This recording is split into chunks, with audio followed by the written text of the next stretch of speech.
Hola, hola, ¿cómo están? Les habla Alejandro Centeno y les doy la bienvenida a un nuevo programa Miércoles de Propósito. Hoy tendremos una invitada, la señorita Bárbara Morales Morales, ella es kinesióloga, donde estaremos hablando de un tema muy importante que son las enfermedades respiratorias. También tendremos música cristiana y también tendremos un tema, una reflexión bíblica que lleva como título hoy La Cueva del Miedo. Quiero que vayamos a un tema musical, vamos y volvemos con nuestra invitada de hoy, la señorita Bárbara Morales Morales. Vamos y volvemos.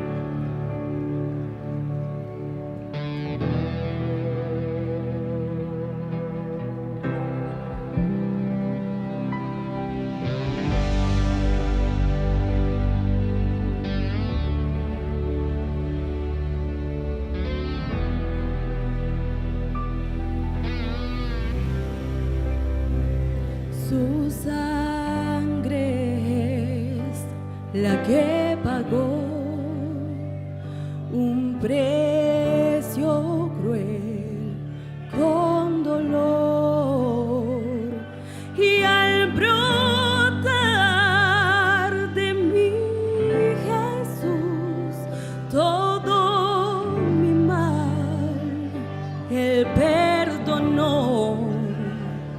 Y Él murió en esa cruz, todo su amor me demostró. Pero Él se levantó y ahora es mi defensor.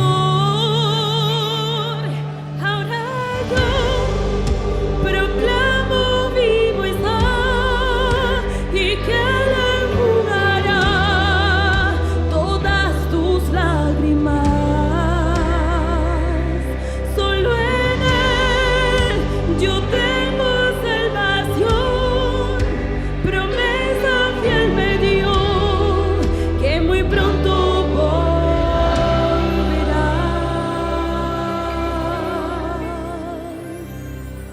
Su sangre es capaz de hacer al ciego ver, al mudo hablar. Tiene el poder de dar libertad, romper cadenas de opresión, y la perdió en mi favor toda su sangre, y siendo Dios, porque Él vive, hoy vivo yo. Lo que ahora soy lo debo a Él. Proclamo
Ya estamos de vuelta y estamos con nuestra invitada de hoy, la señorita Bárbara Morales Morales.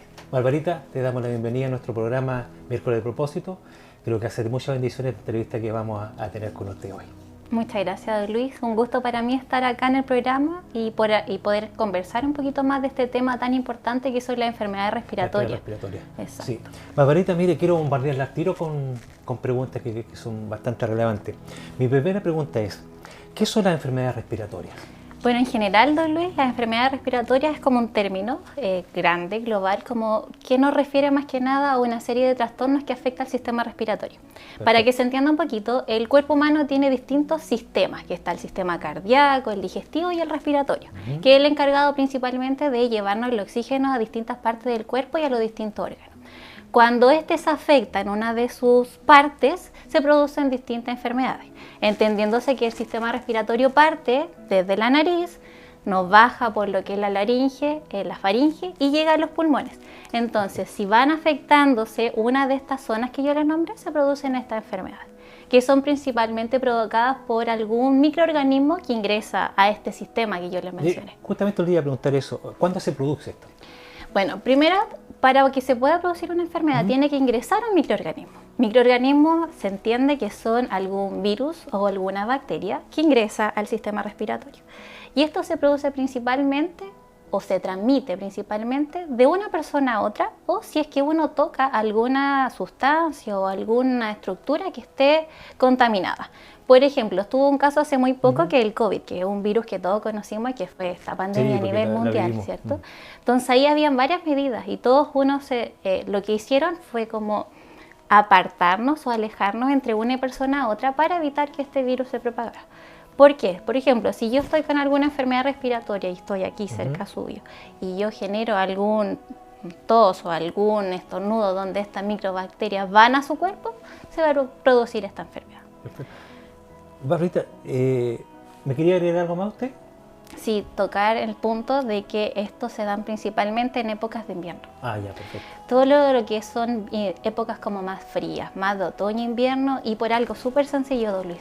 ¿Qué pasa? Cuando hace más frío, uno tiende a como encerrarse más, ¿cierto? Y todos nos aglomeramos más, más encerraditos en la casa, ventilamos menos, entonces hay más acúmulo de personas y mayor riesgo de producirse, obviamente, el contagio de esta enfermedad. Barbarita, ¿cuáles son los síntomas principales de esta enfermedad? Uy, aquí es variado, sí, porque aquí depende mucho de las personas, de cuáles son como los factores que tenga esta persona, por ejemplo, si tienen enfermedades crónicas, pero principalmente tenemos, y lo vamos a dividir como en dos grandes grupos.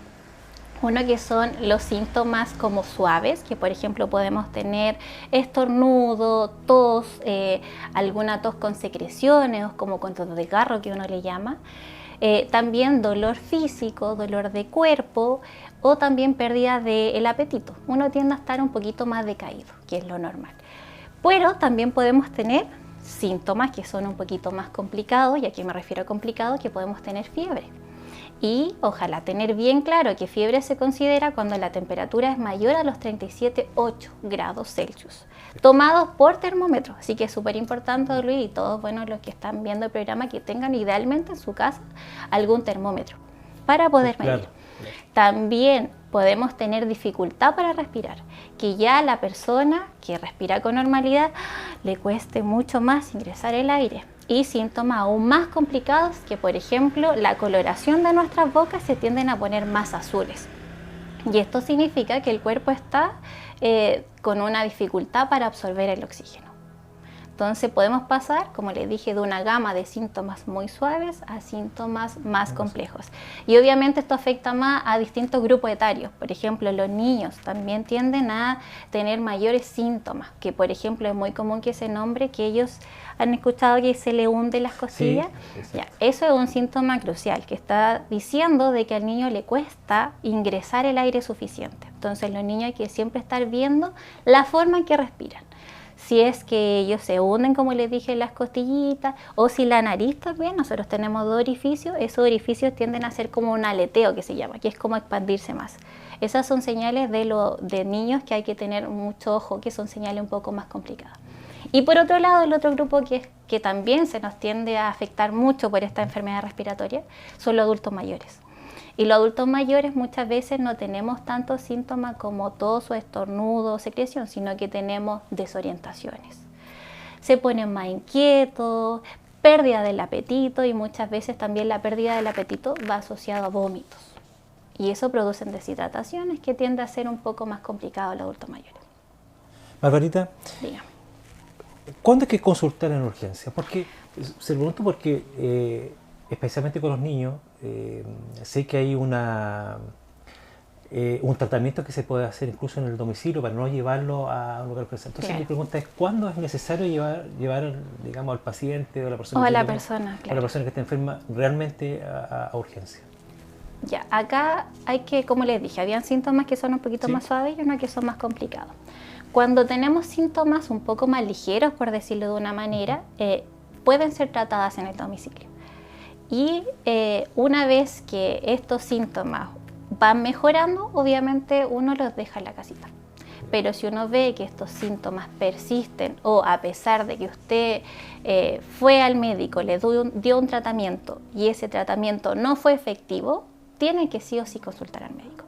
Entonces, si usted se mantuvo con síntomas suaves, la persona a los 3, 4 días ya empezó a tener una mejoría, siga estando en la casita. Ya, perfecto. Pero si estos síntomas fueron en aumento o, como dije, le dieron un tratamiento farmacológico y aún así no pasan los síntomas, al contrario, vamos viendo que cada vez peor, sí o sí tienen que consultar al servicio de urgencia. Ya sea aquí en Linares, todo lo que es servicio de SAPU, el SAR San Juan de Dios que tenemos acá, o si no en el Hospital Base de Linares, de acuerdo a la complejidad. Perfecto.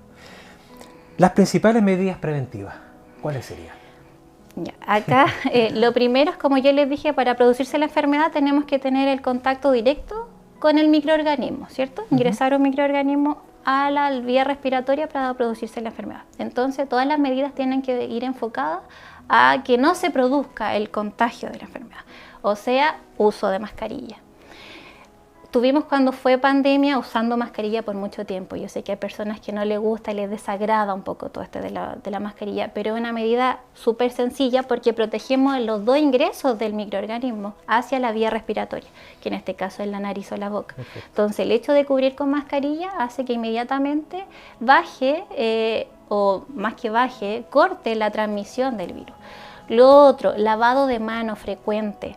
Todo lo que nosotros tocamos puede tener alguna bacteria o un virus. Como nosotros tocamos la superficie, estas bacterias o microorganismos quedan en nuestras manos, y después si nosotros acercamos estas manos a nuestra nariz y a nuestra boca, va a ser una fuente para que ingresen estos virus al cuerpo. También evitar en este tiempo lugares que estén muy encerrados o que haya mucha aglomeración de personas. Sí o sí, en los hospitales hay muchas personas y hay mucha presencia de personas con distintas enfermedades. Entonces, idealmente, si ustedes tienen que ir por uno u otro motivo o algún servicio de urgencia, intentar el uso de mascarilla, llegar a la casita, lavarse las manos. Lo otro, mantener los lugares donde uno habita, ya sea casa o trabajo o en realidad donde se desempeña el día a día, desinfectados. Tratar siempre de limpiar todo lo que son las superficies, también ocupar mucho los lisoform, los aerosoles, que también son una medida preventiva para poder disminuir y poder liquidar estos microorganismos que van a andar circulando. Barbarita, otra pregunta. ¿Es importante la vacuna de la influenza? Sí, la verdad, don Luis, bueno, desde más mediados de marzo se comenzó con la campaña de la influenza del año 2026. Como todos saben, esta vacuna se pone todos los años y tiene como la finalidad de prevenir la influenza. ¿Ya? Hay mucho desconocimiento y también confusión de que las personas tienden a decir que no se quieren poner la vacuna porque o me voy a resfriar Sí, más. eso lo he escuchado harto yo. Sí, Eso. pero es porque Pero diga. ¿están así? Es que, a ver, la vacuna de la influenza es para prevenir el virus de la influenza, que es un virus que genera muchos síntomas respiratorios y graves. Que también que conlleva esto mucha asistencia a los centros de urgencia y también genera síntomas que pueden ser fatales. Pero no significa que usted no se va a resfriar, porque el resfrío también puede ser por otros microorganismos que no es la influenza, sino que lo que combate esta vacuna es el virus que genera síntomas más fuertes, para que se entienda así, que son el virus de la influenza. Perfecto. Y que se espera y se pide a toda la población, sobre todo las personas que tengan alguna condición de cronicidad como hipertensión, diabetes o alguna enfermedad crónica respiratoria, como son las personas asmáticas o las personas que tienen las enfermedades pulmonares obstructivas crónicas, que se abrevia como EPOC, o cualquier otra condición que agrava, tienen que ponerse estas vacunas. También los niños, los menores, los pequeñitos, en realidad los que asisten a jardín infantil o los adultos mayores, tienen el deber y idealmente decirlo de una forma, la obligación de ponerse esta vacuna para prevenir síntomas que pueden ser fatales para ellos. Perfecto. Ahorita, ¿se puede comprar la vacuna en la farmacia?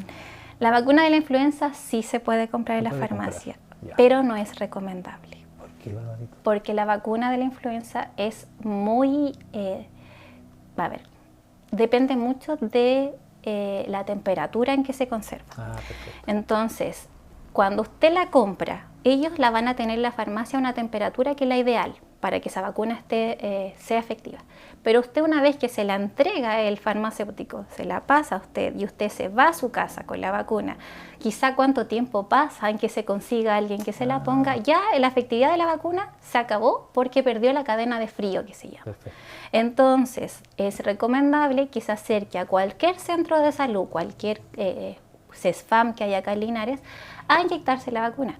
De hecho, el programa de inmunización, que es de la vacuna, es un programa a nivel nacional. Usted no necesariamente tiene que estar inscrito en el consultorio o ser de la comuna de Linares para ponerse la vacuna, porque esto es a nivel nacional. Perfecto. Entonces, recomendación a todos, si no se ha puesto la vacuna y tiene alguna condición de crónico, acercarse a cualquier centro de salud más cercano para que se pueda administrar esta vacuna. Justamente, y es súper rápido. Sí, justamente le preguntar eso. ¿Dónde uno se puede administrar Cualquier centro de atención primaria. Perfecto. Consultorios, acá tenemos en Linares los 4 consultorios, más los centros, y si son de campo, que es el área donde trabajamos nosotros, cualquier posta de acuerdo al día que va el equipo de vacunación.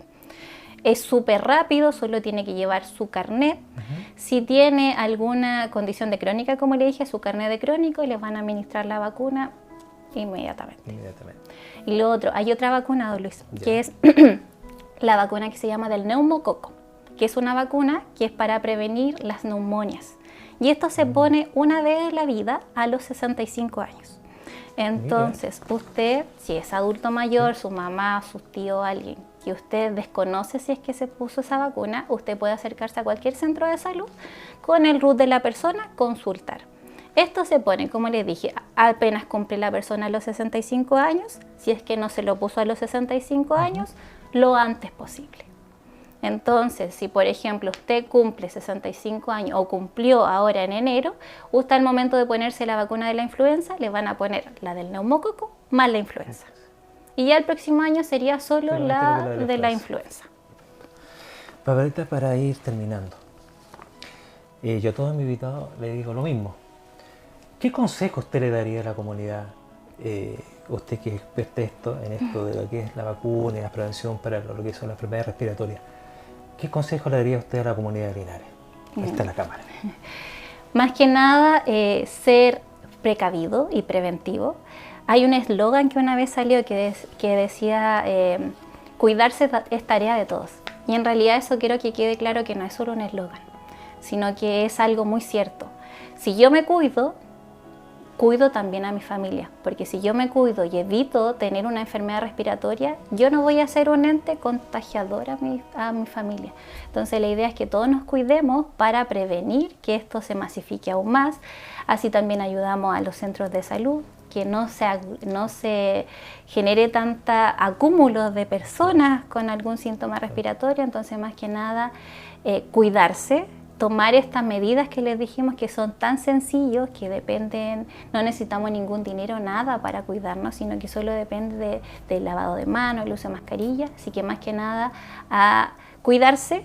No sabemos cómo se viene este invierno, sí, puede ser bastante complicado, entonces la idea es a tomar resguardo y ser cauto en cuanto a a la prevención de esta enfermedad.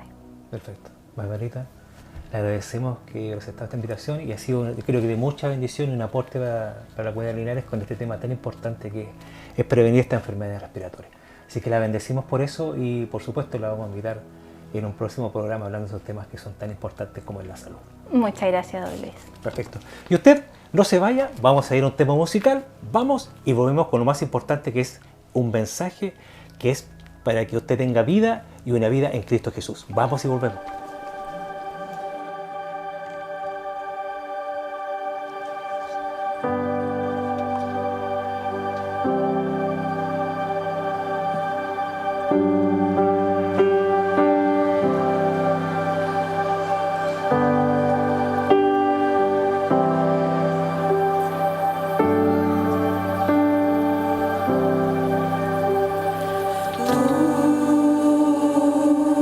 Eres la razón de mi vida.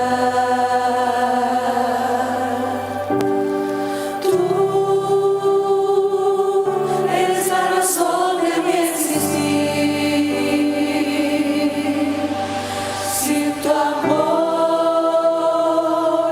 enfrentar la vida no podría. Solo tú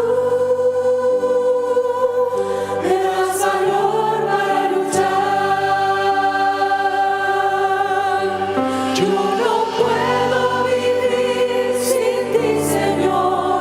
Sin tu amor no puedo caminar. Eres la fuerza que me das para luchar. Cuando he caído, tú me levantas. Si en soledad me encuentro, eres mi amigo fiel. Cada mañana puedo ver tu luz en mí. Cuando he caído, tú me levantas. Si en soledad me encuentro, eres mi amigo fiel. Cada mañana puedo ver tu luz en mí. Al despertar, oscuro en mi interior, solo y sin Dios, moría mi ser. La libertad me ofreció. Te amamos, yo te amo, soy Cristo. Te hablo, te digo vive cuando yo estaba muerto. Vive cuando sin esperanza me encontré.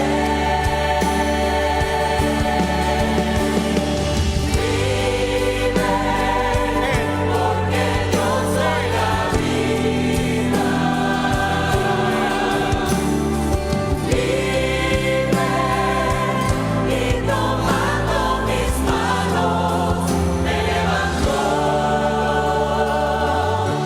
Mi hijo eres tú. En el año 1939 finaliza la Guerra Civil Española.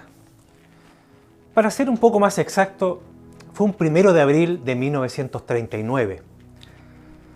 Terminando este periodo de la Guerra Civil, toma el mando y gobierna a España don Francisco Franco, quien gobernó desde el año 1939 hasta el año 1975, 36 años. Pero hubo una persona que don Manuel Cortés Quero, que era un alcalde republicano que estuvo, digamos, en el municipio de Mejías, que es una provincia al sur de Málaga. Y este don Manuel, cuando pasa esta transición, no encuentra nada mejor que esconderse en una cueva para poder salvar su vida. Y no se escondió por una semana, ni 15, ni un mes. Estuvo 30 años escondido en aquella cueva. Y lo curioso es que esa cueva estaba justamente en su casa, detrás de un cuadro a la entrada a esa cueva. Ya en el año 1969 aparece una amnistía que le permite la libertad a don Manuel Cortés. ¿Por qué les cuento esta historia? Cuando leí me di cuenta de el pavor que provoca una amenaza incluso de muerte, y esconderse es como una reacción natural del ser humano. Y me recuerda, y quiero llevarlo a ustedes ahora, a un episodio bíblico donde también sale que un hombre, me refiero al profeta Elías, que también fue amenazado de muerte por una reina, que es la reina Jezabel. Para dar un poco más de detalle, porque no tengo mucho tiempo, quiero que vayamos al libro de Primera de Reyes, para los que tienen Biblia, Primero de Reyes, capítulo 17, 18 y 19. Sale esta historia que quiero conversar con ustedes, que la voy a resumir en 5 o 7 minutos. En los periodos de reyes del pueblo de Israel, hubieron reyes muy buenos y también hubieron reyes muy malos en realidad. Y el que le voy a conversar ahora es el rey Acab. Un rey que cuando leí su historia, que entre paréntesis gobernó 22 años al pueblo de Israel, lo primero malo que encontré en Acab fue haberse unido a una mujer que no era israelita, que no conocía al Dios vivo y que tampoco conocía los mandamientos de Jehová. Entonces influenció mucho en Acab, trayendo una idolatría al pueblo de Israel en ese tiempo. Por supuesto que separó a Israel de los mandamientos que Dios le había establecido con los otros reyes que eran muy buenos. Y Acab fue influenciado por esta mujer, por Jezabel. Fue tanta la influencia que tuvo en Acab que permitió que hicieran una estatua a este dios que ellos tenían, que era el dios Baal. Hizo una estatua, y no solamente eso, sino que esta mujer también persiguió a los profetas que tenía Israel en ese tiempo, que adoraban al Dios vivo. Los mataba, los perseguía y los mataba esta mujer. Y por supuesto, Elías estaba también en los profetas, que también, de cierta manera, cuidaba su integridad y también fue perseguido por estos reyes, por Acab y por Jezabel. Y en el capítulo Primera Reyes 17, mandado por Jehová, Elías esboza una voz diciendo que iba a promover una sequía al pueblo de Israel, que duró esa sequía por 3 años y medio. Cuando leí yo esta historia, claro, justamente calza, porque este Dios Baal que llegó al pueblo de Israel, que influenció a esta mujer Jezabel, este Dios era el Dios de la lluvia, era el Dios de los temporales, era Dios de la fertilidad. Entonces, al no ver agua, era para ver si el Dios que ellos tenían mandaba lluvia. Obviamente, como era un Dios pagano, un Dios que no tenía vida, por supuesto no iba a responder a un llamado a la lluvia. Solamente Dios Jehová sí tiene Él todo el dominio de todas las cosas. Elías, en una oportunidad, mandado por Dios, pide tener un nexo de poder conversar con el rey Acab. Y el rey Acab tenía un mayordomo que se llamaba Abdías, y este mayordomo era un temeroso de Dios, cuidaba los mandamientos del Señor. Mientras Jezabel perseguía y mataba a los profetas de Israel, este Abdías escondía a los profetas de Israel, y dice la palabra que escondió como a 100, 50 en una cueva, 50 en otra cueva, y los abastecía con agua, los abastecía con alimento. Y en una oportunidad, como había una sequía, no había mucho alimento. Usted sabe que la lluvia es muy importante para el fruto, para los alimentos, todo eso. Entonces, en un momento, el rey Acab llama a Abdías y le dice, mira, vamos a hacer lo siguiente. Vamos a dividirnos, vamos a ir un lado y otro del país. Yo voy a elegir un lugar, tú vas a ir al otro, eligiendo las orillas del mar, y vamos a ver si encontramos pasto para los animales, para los caballos, para los asnos. Y esa es la misión que el rey Acab le encomendó a Abdías. Por supuesto se dividieron. Y en esa salida de Abdías, mire cómo son las cosas, se topa con el profeta Elías.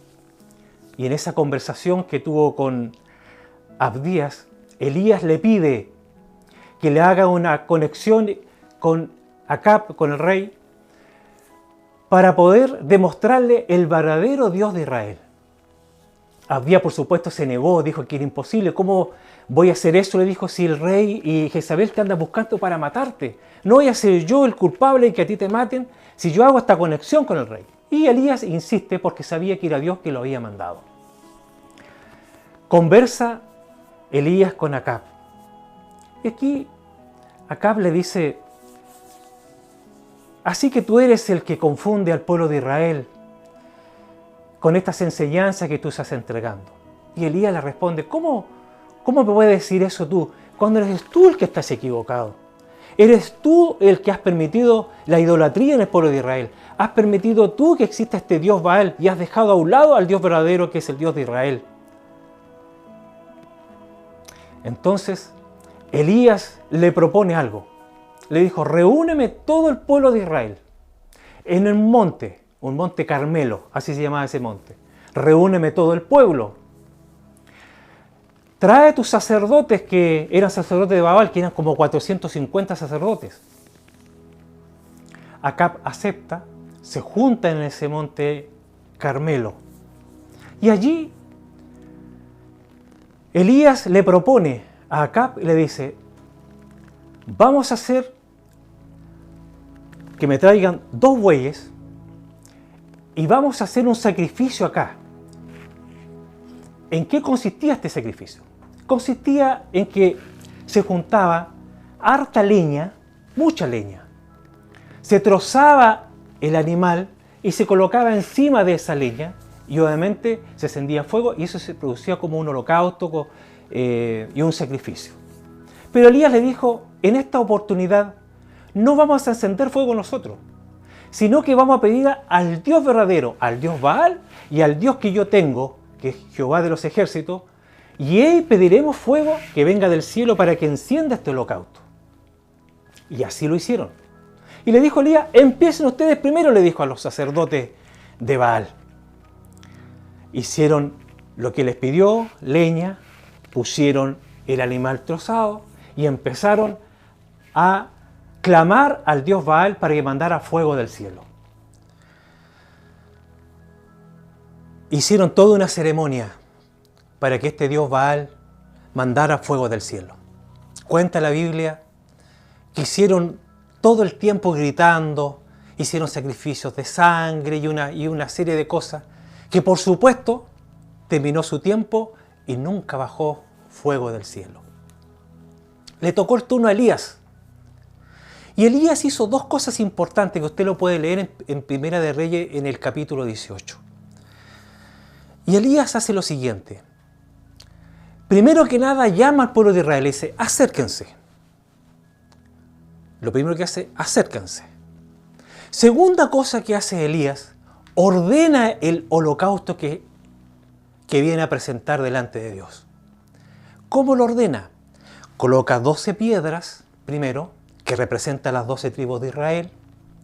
Luego coloca la leña y después nuevamente coloca estas carnes, digamos, de los animales que ellos habían colocado allí. Yo aquí quiero detenerme solo un poquitito. El acercarse, invitar al pueblo de Israel, es muy importante. ¿Por qué? Porque cuando hay una idolatría, cuando no se adora al Dios vivo, por supuesto que hay una separación entre Dios y el hombre. Y lo primero que hace Elías es acercar al pueblo de Israel al holocausto, acercarlo ahí donde se iba a realizar ese sacrificio. Qué importante es eso, que nos acerquemos primero a este sacrificio. Y en segundo lugar, ¿qué hizo Elías? Ordenó todo ese holocausto que se iba a hacer. ¿Saben? Yo pienso que es importante el orden, porque aquí lo importante es adorar al Dios vivo, al verdadero Dios de Israel. Y es muy importante que tengamos claro a quién estamos adorando. Muchas veces nosotros adoramos cualquier otra cosa menos al Dios vivo. Muchas veces adoramos nuestros propios puestos que tenemos, que son tan importantes. Adoramos de repente, ¿cierto?, hombres, a lo mejor que le quitan la gloria a Dios. Cuando nosotros comenzamos haciendo este programa Miércoles de Propósito, nuestra única finalidad es adorar al Dios vivo, al Señor de señores, al Rey de reyes, solamente a Él. No hay adoración para hombres, no hay adoración para estatuas, ni de madera, ni de yeso, ellos no tienen vida, pero este Dios que nosotros adoramos es real y es un príncipe de paz. Entonces, para eso hay que ordenar. Yo, en mis años que llevo ya en el Evangelio, he visto muchas cosas y he visto también muchas iglesias que le quitan el protagonismo que realmente necesita el Señor en una iglesia. Muchas veces tiene más protagonismo un líder o un pastor que le quita el protagonismo que realmente es la adoración para Él. Por eso que a veces vemos iglesias tan frías. Porque dígame una cosa, para que pueda caer fuego del cielo necesitan estas dos cosas: acercar al pueblo al altar y, en segundo lugar, ordenar y clarificar que la adoración es solamente para Él y que la adoración es solamente para el Señor, para nadie más. Continúo. Elías clama al Señor, clama a este Dios vivo y pide fuego al cielo. Pero antes de eso, antes de ordenar, colocó las piedras, colocó la leña, colocó la carne. Y no solamente hizo eso, sino que hizo una zanja alrededor del altar. Una zanja tremenda alrededor del altar. Y después de eso les pide que traigan unas vasijas con agua y rocíen todo ese altar con agua. Y no lo hizo que lo repitieran una vez, 3 veces trajeron tinajas y llenaron de agua todo el sacrificio que habían hecho, la carne, la leña y las piedras. Incluso dice la Biblia que recorría hasta por la zanja la cantidad de agua que había. Y en ese instante Elías clama al Señor, clama al Dios vivo y baja fuego del cielo y quema todo el holocausto. Todo el holocausto. Y ahí el pueblo de Israel que estaba presente allí se dieron cuenta que el verdadero Dios era el Dios de Israel. Cuando se dieron cuenta que el Dios Baal era un Dios pagano que no tenía vida. Y cuando el pueblo de Israel sí reconoció en ese momento que el verdadero Dios era Jehová de los ejércitos. Y en ese instante Elías dice: aprended a estos sacerdotes. Los lleva a un río y cuenta la Biblia que degolló a los 450 profetas de Baal. Cuando sucede esto, al otro día, Acab le cuenta a Jezabel lo que el profeta Elías había hecho con estos profetas de Baal. Me imagino a esa mujer con tanto odio, rabia, y le manda una amenaza a Elías. Quiero leérselas bíblicamente. Quiero que vayamos a Primera de Reyes, en el capítulo 19, a ver si tengo mis lentes por aquí. En el capítulo 19 vamos a leer algunos versículos. Se los voy a leer mejor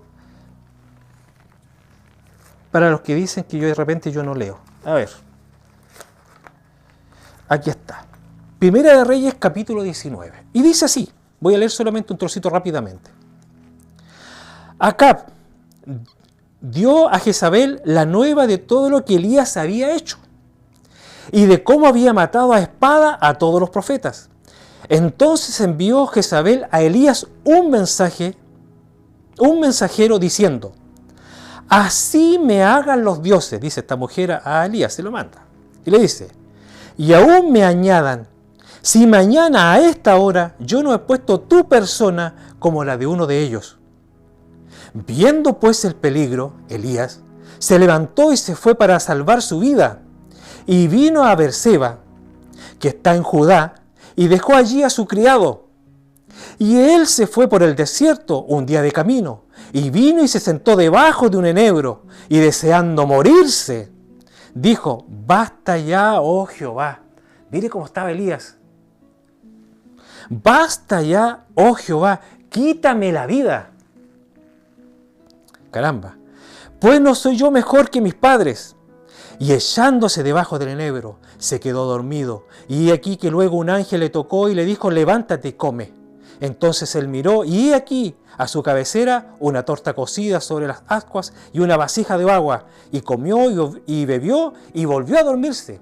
Y volviendo el ángel de Jehová por segunda vez le tocó, diciendo: levántate y come, porque largo camino te resta. Se levantó pues y comió y bebió, y fortaleció con aquella comida camino por 40 días y 40 noches hasta Horeb, que es el monte Sinaí, por si alguno lo conoce por ese nombre, en el monte de Dios. Y allí se metió en una cueva, donde pasó la noche. Y vino a él palabra de Jehová, el cual le dijo: ¿qué haces aquí, Elías?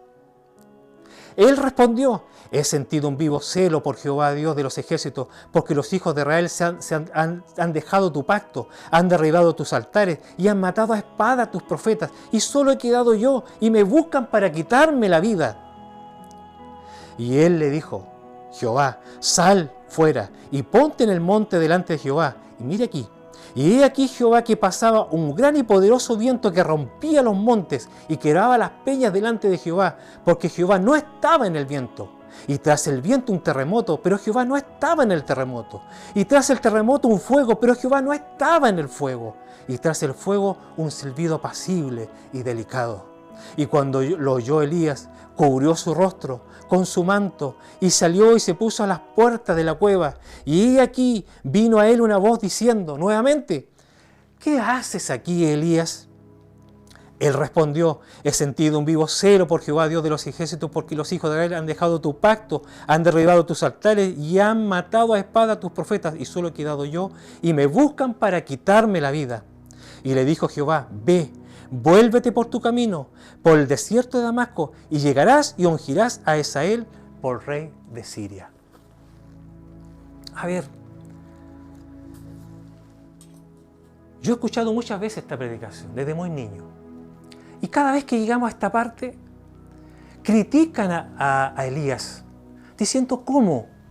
Si el día antes Jehová le demostró que estaba con él, bajó fuego del cielo, una confirmación que estaba con él. ¿Cómo se pudo amedrentar por una simple amenaza de una mujer y arrancarse al desierto y esconderse en una cueva? Posiblemente sí podríamos decir eso. Pero cuando es una amenaza de muerte, que yo sé que a lo mejor muchos que me estén mirando a lo mejor han tenido una experiencia como esta, obviamente cae el miedo y el pavor. Y naturalmente Elías tomó sus cosas y se fue a esconder al desierto y se fue a esconder a esa cueva en el monte Horeb. Te pregunto yo, él se fue a esconder a esa cueva por miedo. Pero fíjate que a pesar que se fue a esconder a esa cueva, hasta allí llegó Jehová a buscarlo. En esa cueva del miedo, allí se acercó Jehová para buscarlo. Y fíjate en el contexto que usa Dios para llamarlo. ¿Qué haces aquí, Elías? Como diciendo: ¿qué estás haciendo aquí si yo estoy contigo? Eso le estaba diciendo. ¿Qué haces aquí? La pregunta es, yo no conozco en la cueva que tú estás escondido ahora. Puede que sea tu cueva sea que estás escondido por el miedo. Tu cueva sea la ansiedad. La cueva sea la enfermedad. Y llevas años escondido en esa cueva sin salir, pensando que nadie te acompaña. Pero en esta hora yo te pregunto la misma pregunta que le hizo Jehová a Elías. Y el Señor te pregunta en esta hora a ti: ¿qué haces ahí? ¿Qué estás haciendo ahí si yo estoy contigo? Y mire, el contexto que usa Dios le dice: ¿qué haces aquí, Elías? Cuando podría haberle dicho: ¿qué haces allí, Elías? Si le preguntas ¿qué haces aquí, Elías? Es porque Dios está dentro de la cueva. Significa que está dentro del problema que estaba viviendo Elías. No lo dejó solo, estaba con él adentro. Yo sé que hay muchos que están escondidos en esta hora, en sus problemas, escondidos en la cueva del miedo, escondidos en la cueva de las preocupaciones, pensando que el Señor está lejos de ellos. Déjame decirte que a través de esta palabra, déjame decirte que el Señor sí está contigo. Si estuvo con Elías en esa cueva, también estará contigo en el problema que tú tengas.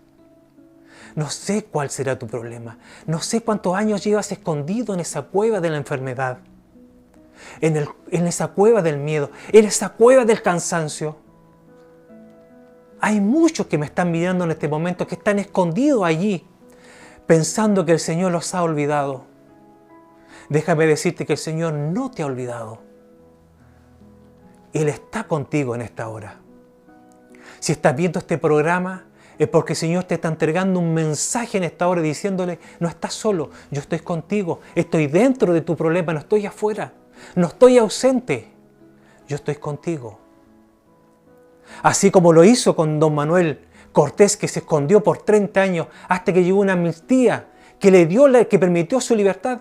En esta hora la amnistía que Dios te está dando es la paz que tú necesitas. Si estás cansado, si has perdido la paz, Dios te entrega paz en esta hora.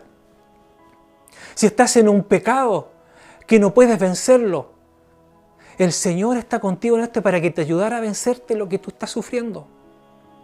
No estás solo, Dios está contigo. ¿Estuvo en la cueva del miedo Elías? Sí, pero fíjate que Jehová lo fue a buscar, y no solamente lo fue a buscar, le dice, sal de ahí y anda a Damasco y unge a un rey. ¿Qué le quiso decir? Sigue con lo que yo te mandé, con el propósito que yo te destiné a ti como profeta.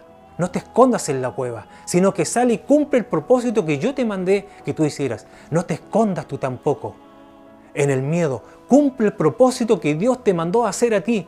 Cúmplelo, porque Dios estará contigo. Él no te dejará, ni te desamparará, porque te ama. Te ama de verdad. Y aquí yo no le hablo solamente a los que son evangélicos, a los que son católicos, a los que son mormones. No, Dios te ama. Dios Jesucristo dio su vida por toda la humanidad. Porque de tal manera amó Dios al mundo, que dio a su Hijo unigénito, para que todo aquel que le cree no se pierda, mas tenga vida eterna. Te ama, y la mejor demostración de amor que mandó a su Hijo a morir por nosotros. Así que no estás solo, mi amigo. No estás sola, mi amiga. No te escondas en esa cueva. Sal de ahí y escucha el silbido suave de su voz diciéndote, ¿qué haces ahí si yo te amo? ¿Qué haces ahí? Cumple el propósito que yo te mandé y yo estaré contigo. Te quiero terminar estas mis palabras invitándote que aceptes al Señor Jesucristo hoy, que le des una oportunidad porque Él te está esperando. Solo sal de la cueva. Le dijo, sal de la cueva y haz lo que yo te dije que hicieras. Y fue Elías y lo hizo. Porque Dios pelea por ti. Él vencerá a tus enemigos. No estás solo. El Señor prometió estar con nosotros todos los días. Acéptalo. De verdad, el Señor está contigo. Quiero invitarte que hagamos una muy corta oración. Una muy corta oración. Si tú quieres salir de esta cueva, acompáñame en esta oración. Gracias, Señor Jesús. Te adoramos, te glorificamos, te exaltamos tu nombre, porque tú vives y vives para siempre. Gracias, Señor, por este mensaje. Señor, porque tú das libertad, porque tú estás dentro de nuestros problemas, dentro de nuestras dificultades, tú estás con nosotros. Gracias por amarnos, gracias por perdonarnos. Gracias, Señor, porque por medio de tu palabra, Señor, hemos descubierto que tú nos amas, que tú nunca nos dejas. Señor, tú no le reprochaste nada a Elías. No, todo lo contrario. ¿Qué estás haciendo aquí, Elías? Eso es una palabra para nosotros. ¿Qué estás haciendo? Sal fuera de la cueva, yo te doy libertad, yo estoy contigo, yo nunca te dejaré porque te amo. Gracias, Señor, por esta palabra. Señor, por favor, que llegue a algún corazón que lo necesite en esta hora. Gracias, Papito mío, te lo pedimos todo, en el nombre del Padre, del Hijo y del Espíritu Santo. Amén. Si has hecho esta oración, te felicito porque has pasado de muerte a vida. Quiero invitarte para un próximo programa por acá, por este mismo canal, Polinaria Noticias, La Voz de la Gente. Que Dios te bendiga.